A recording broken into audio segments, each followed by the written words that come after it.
My sister Rebecca's kick hit my son's stroller so hard that the 8-month-old baby was thrown against the safety bar, his cry turning into a scream of pain that echoed through my parents' living room.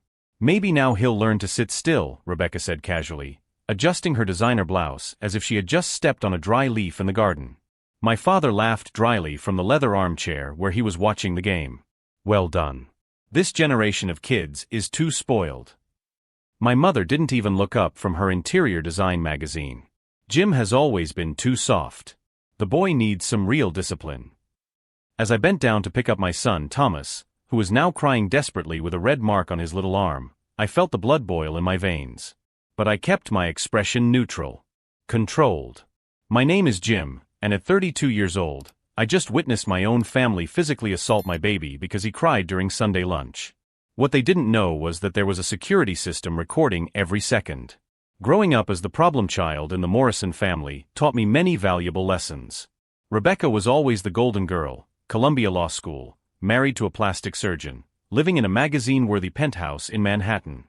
I was just the computer tech who lived in a 2-bedroom apartment in Queens, raising a son on my own after my ex-wife left me. The family dynamic had been set since we were kids. Rebecca could do anything and be defended. I could be perfect and still be criticized. When she broke the neighbor's window at age 10, my parents said it was an accident. When I got an A in math, they said I should work harder in English. Today was no different. We arrived for the mandatory monthly lunch, and Thomas started crying because he was hungry. Instead of understanding that babies cry, it's literally how they communicate basic needs, my family treated it as if it were a personal attack on their comfort. "Can't you make him stop?" Rebecca had asked with growing irritation as she cut her grilled salmon. "He's hungry," I explained patiently, preparing the bottle. "He'll be fine in a few minutes." "In my day, children knew how to behave in public," my father grumbled. That's when Rebecca got up from the table. I thought she was going to the bathroom or maybe stepping out to take an important call. She always made a point of showing how busy she was at her law firm, where she was a partner.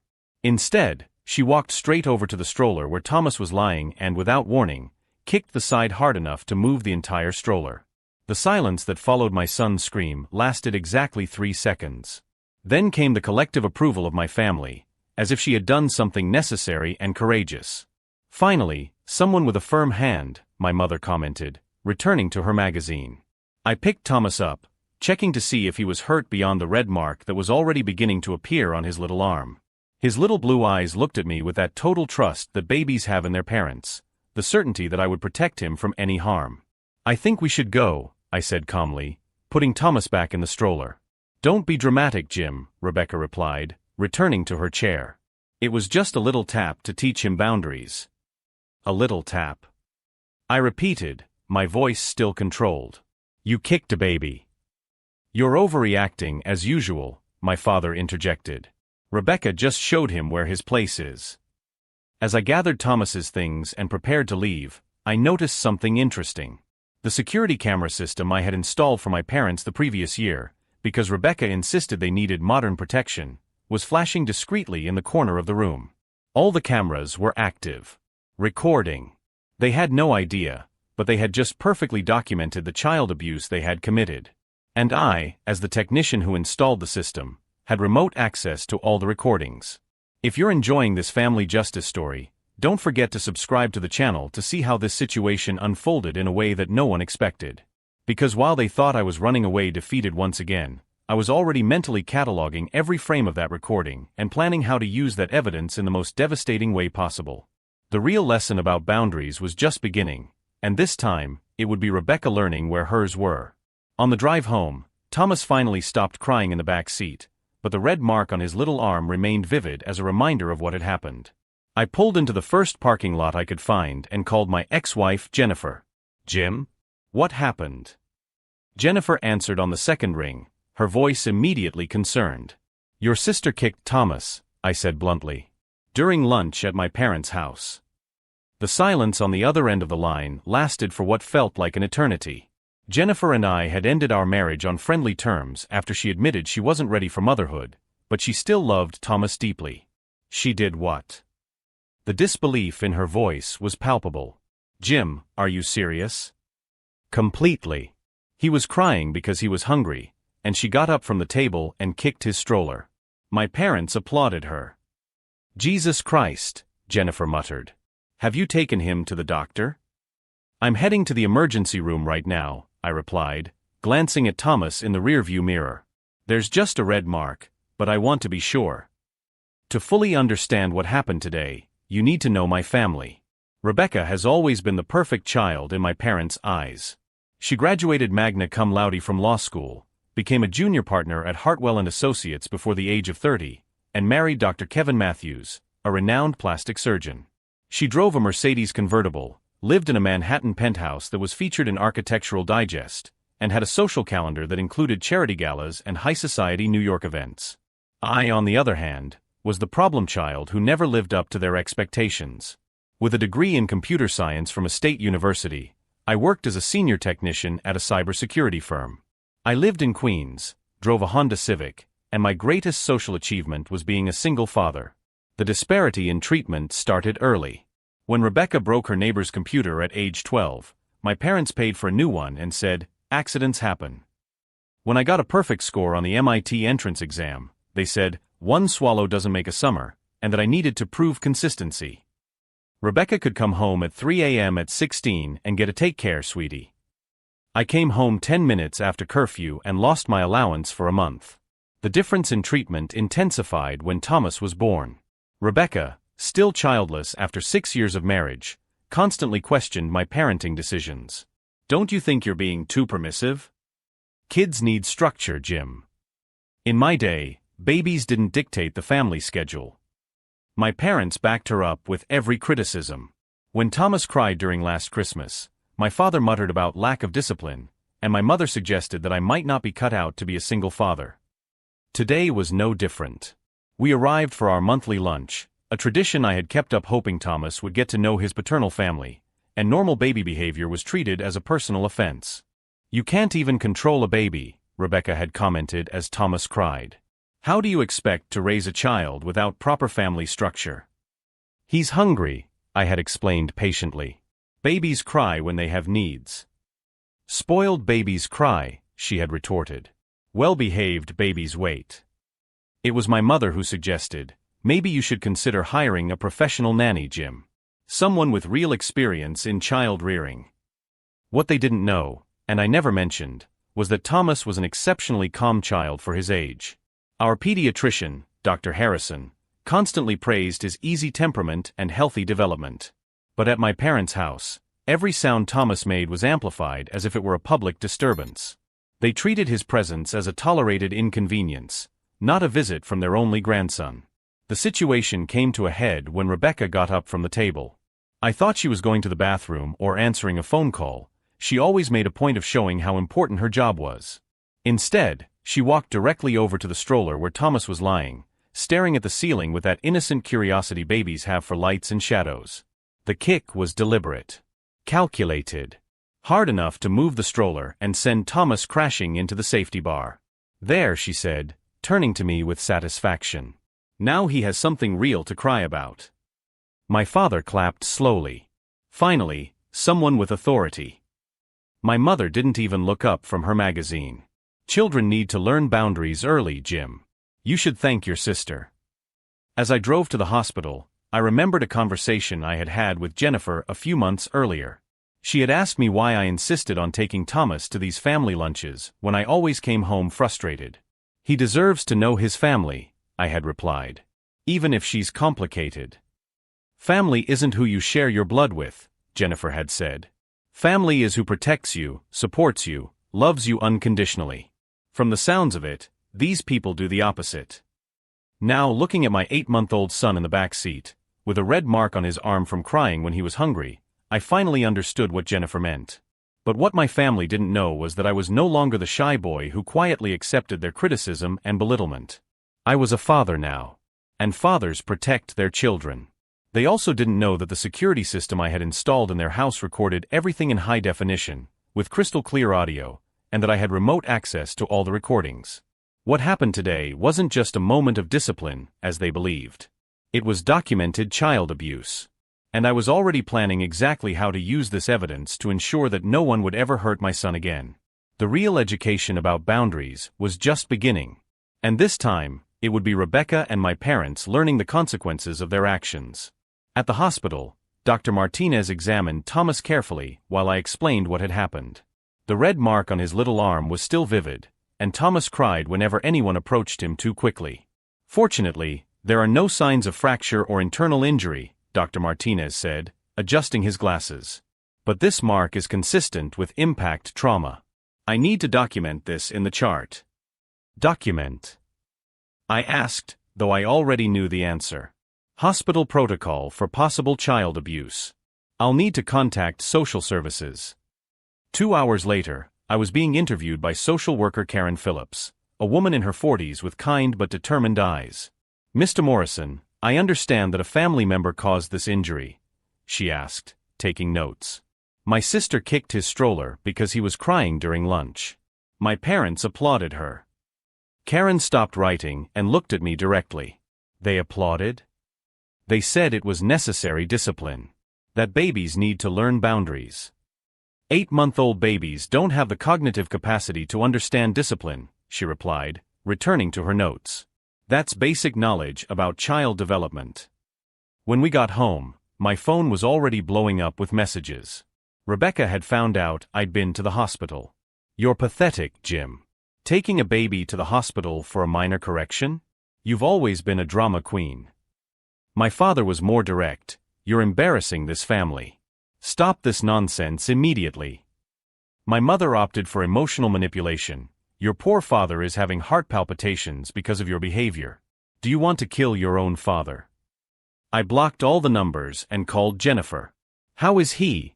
She asked immediately. Physically fine. Emotionally, he's going to need time, I replied, watching Thomas sleep restlessly in his crib. Jim, you need to protect our son. That family is toxic. I know. And I will. What are you planning to do? I explained about the security footage. Jennifer was silent for a long moment. Do you have everything recorded? The kick, their comments. Every second. High-definition video and audio. My God, Jim. That's criminal evidence. The next morning, while Thomas played on the living room rug, I received an unexpected call. It was Kevin, Rebecca's husband. Jim, I need to talk to you. In person. About what? About what happened yesterday. And about other things you need to know. We met at a cafe downtown. Kevin looked exhausted, with dark circles under his eyes and his hands shaking slightly. She told me her version of what happened, Kevin began. She said you were exaggerating, that it was just a little tap to calm the baby down. Kevin, she kicked my son's stroller. He hit the rail and got a bruise. Kevin closed his eyes. I know. I believe you. Why? Because she did something similar to me. Not physically, but, he paused, struggling for the words. When we disagree, she has outbursts. She breaks things. Last week she threw a vase at the wall because I forgot to confirm dinner with her partners. A piece of the puzzle fell into place in my mind. How long has this been going on? Since we got married. But it got worse when she became a partner at the firm. The power went to her head. Why are you telling me this? Kevin looked at me directly. Because when I saw the photos of Thomas's arm that your ex-wife posted on Facebook, I knew I had to do something. Children don't deserve this. Did she see the photos? Yes.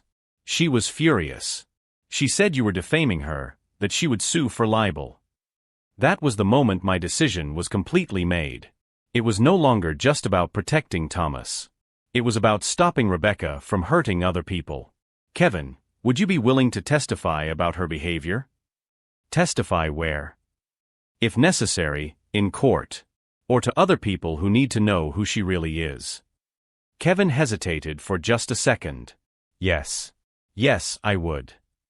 That night, after putting Thomas to bed, I sat down at my computer and accessed my parents' home security system.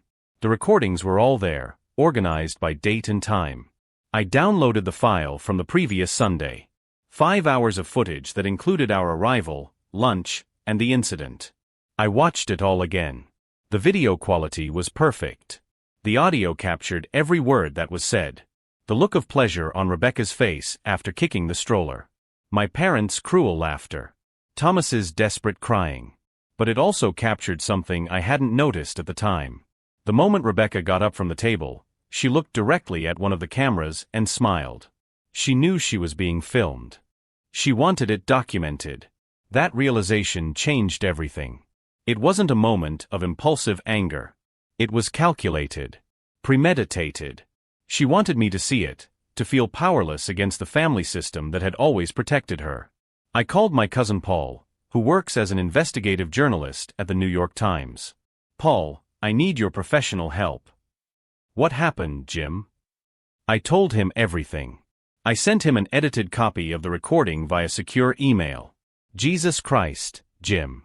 That's documented child abuse. I know. But I need it to have the maximum impact. I don't just want her to face legal consequences. I want everyone to know who she really is. Are you sure about this? Once it's out there, there's no taking it back. I looked over at Thomas sleeping in his room, still making little noises of discomfort even in his sleep. Absolutely certain. Then let's do this right. I'm going to need more information about her career, professional connections, organizations where she has standing. I spent the next 2 hours compiling everything I knew about Rebecca's public life. Her most famous cases at the law firm. Her political connections. Her board seats on charitable organizations. Paul was right. Once this went public, there would be no turning back. But as I looked at the photos of my son's bruised arm, I knew this was exactly what needed to happen. Rebecca had crossed a line that could not be uncrossed. And now she would find out that actions have consequences, even for the golden children of the Morrison family. The plan was taking shape, and it would be more comprehensive than she could ever imagine. Over the next 3 days, I turned my Queens apartment into a command center. Thomas played on the rug while I meticulously organized every piece of evidence against Rebecca, spreading documents across the kitchen table like a detective building a case. Paul had been clear about what we needed to make the story irrefutable. "It's not enough to have the recording of the kick," he explained during our phone call. "We need a pattern. Documentation of consistent abusive behavior." Kevin became an unexpected source of information. During our second meeting, he brought a folder with medical records, photos of broken objects in his home, and even audio recordings he had secretly made during Rebecca's outbursts. "She threw a plate at my head last week," Kevin revealed, showing me a photo of a cut above his eyebrow. "She said it was because I didn't defend her properly when her boss criticized a report." "Why did you document all this?" I asked, impressed by the meticulous organization. "Because I'm a doctor. I recognize patterns of abuse when I see them. And I knew that one day I would need to prove what was going on." My strategy was multi-pronged. First, Paul would publish an investigative article in the Times on domestic violence among elite professionals, using Rebecca as the main case study. Second, I would send the recordings to the New York State Bar Association's Disciplinary Council. Third, I would share the material with charities where Rebecca held prestigious positions. But I needed more. Rebecca was smart, well-connected, and had the resources to control narratives. She would try to discredit any evidence as manipulation by a jealous brother. That's when I remembered something crucial. Rebecca had applied to be appointed a state judge, a process that had been underway for 6 months. The appointment depended on the governor's approval and a rigorous background review. I called my former constitutional law professor, Dr. Patricia Nguyen, who now worked as a consultant on judicial appointments. "Jim, what a surprise to hear your voice," she said warmly. "I hear you have a son now. Congratulations." "Thank you, Dr. Nguyen. Actually, I'm calling about something related to my son. And my sister." I explained the situation without mentioning my specific plan. I just asked about the criteria for evaluating judicial appointments. "Moral character is paramount," she explained. "Any evidence of violent or abusive behavior is an immediate disqualifier." "Why do you ask?" "Just academic curiosity," I lied. "Thanks for the information." The third element of the strategy came from an unexpected source. Thomas was playing in the park when I ran into Sandra, the mother of one of the children in the daycare. "Are you Rebecca Morrison's brother?" she asked, recognizing the last name when I introduced myself. Yes, why? She was my ex-sister-in-law's lawyer in a custody case. Completely unethical. Fabricated evidence, intimidated witnesses. Cost my ex-sister-in-law custody of her children. Do you have documentation of that? Of course. I kept everything in the hope that one day I could do something about it. Sandra became my fourth source. Her documentation included emails where Rebecca clearly violated ethical standards of the profession, manipulating witnesses and distorting evidence. As I built the case, Rebecca went about her normal life, seemingly convinced that the incident with Thomas had been forgotten. She even posted on Facebook about the importance of child discipline in modern society. Kevin sent me screenshots. She has no idea what's coming, he commented. My parents tried to contact me several times, alternating between threats and pleas. My mother left a tearful message, "You're destroying this family over a misunderstanding, Jim." Rebecca just wanted to help with Thomas's education. My father was more direct, "Stop this nonsense now, or you're out of the will." Definitely. I didn't respond to any of the messages. I was too busy orchestrating Rebecca's downfall. Paul worked with me on the perfect timeline. We need to coordinate all the revelations, he explained. First, the Times article comes out, setting the stage. 24 hours later, the material goes to the disciplinary board. 48 hours later, it goes to the Judicial Nomination Committee. 72 hours later, all charitable organizations receive copies. Why that specific sequence? I asked. Because each revelation will build on the previous one. When the last domino falls, there will be no way for her to control the narrative. During that week of preparation, I noticed changes in Thomas. He was less anxious, sleeping better. Dr. Harrison, our pediatrician, confirmed that the red mark had disappeared but recommended that we continue to avoid stressful situations. Babies are more resilient than we think, he said. But they're also more sensitive to environmental stresses. Keep him in safe, loving environments. This only strengthened my resolve. Thomas would never again be around Rebecca or any member of her family who tolerated child abuse. The final piece of the puzzle came when Kevin called me on a Thursday night. "Jim, you need to know. Rebecca is planning to sue you for defamation. She's hired a private investigator to find dirt on you." "What can they find?" I asked, genuinely curious. "Nothing significant. You pay your bills, you take good care of Thomas, you have no criminal record. But she's desperate to find something she can use against you." "That's perfect," I replied, surprising Kevin. "Perfect how?" "Because it means she knows she's vulnerable. Confident people don't hire private investigators."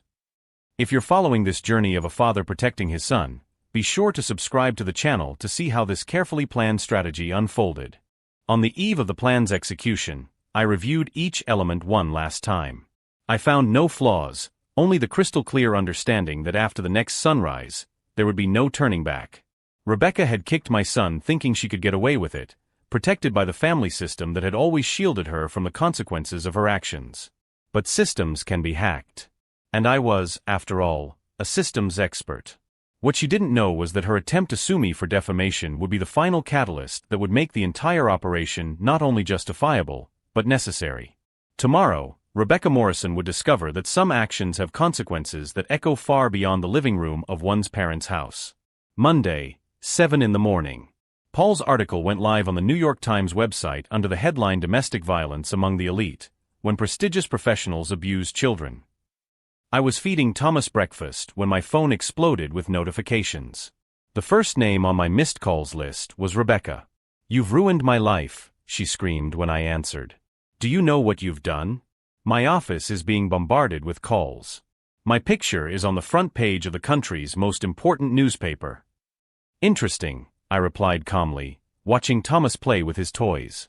"You're nervous about the calls, but not about kicking a baby?" "That's not how it happened, and you know it." "I have everything recorded, Rebecca. Video and audio. Do you want me to play the part where you say Thomas had something real to cry about?" The silence on the other end of the line lasted 15 seconds. When she spoke again, her voice was different. Calculated. "That's blackmail, Jim. You could go to jail for that." Blackmail would be if I were asking for money. I'm just sharing the truth with people who have a right to know. Paul had done a brilliant job. The article not only documented the incident with Thomas, but contextualized it within a larger pattern of family abuse among elite professionals. It included Kevin's statements about Rebecca's domestic behavior, Sandra's documentation of ethical irregularities in custody cases, and even comments from anonymous colleagues about angry outbursts in the professional environment.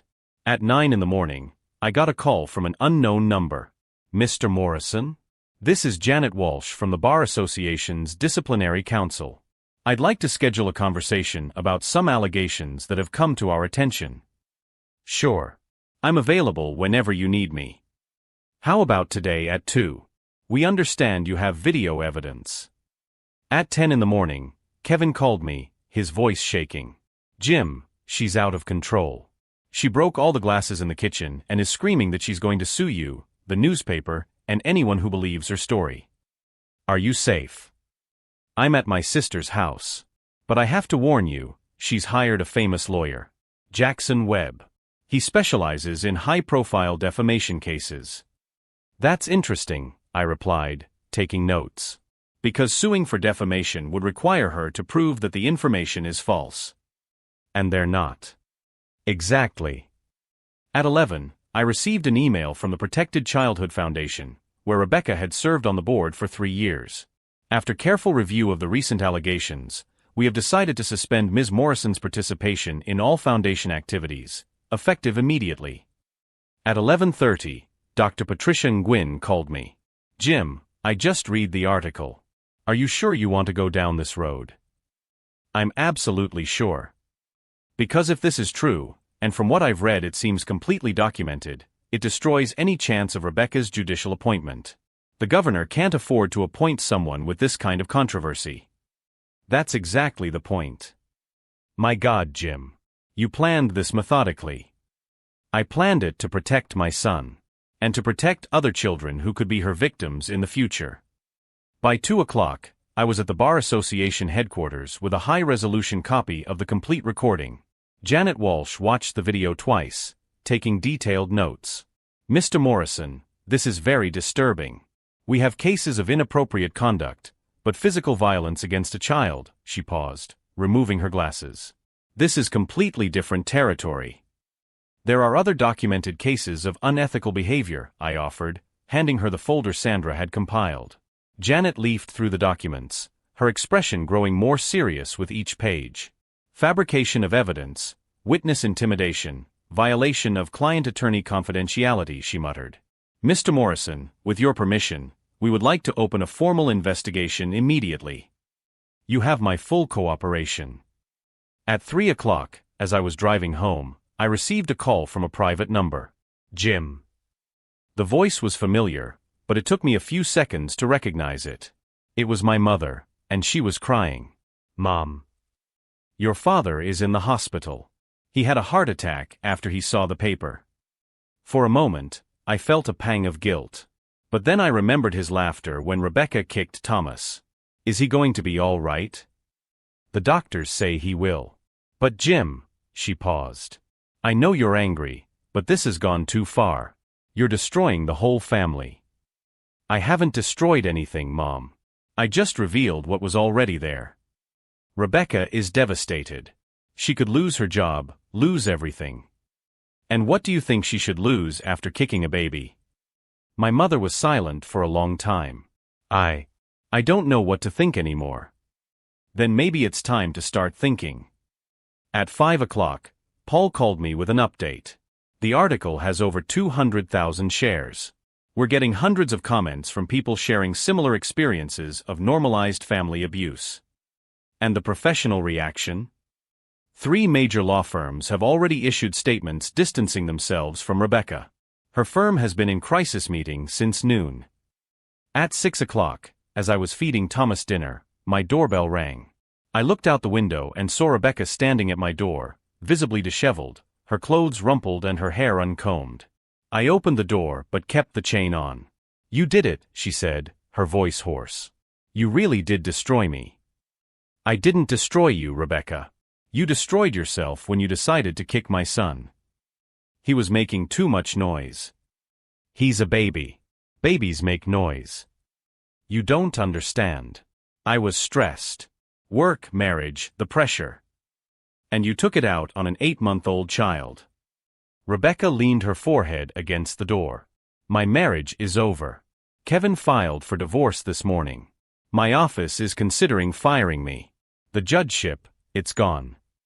I'm glad Kevin got out in time. He said I'm just like Dad. That I have the same explosive temper, the same lack of control. You do. I can change, she said, looking at me through the crack. I can go to therapy, get rehab. But I need you to stop this. I can't stop something that's already out of my control. The truth has a life of its own now. Please, Jim. I'm your sister. Sisters don't hurt baby nephews. Thomas began to cry in the apartment behind me. Rebecca made an instinctive move toward the sound, but I blocked the door completely.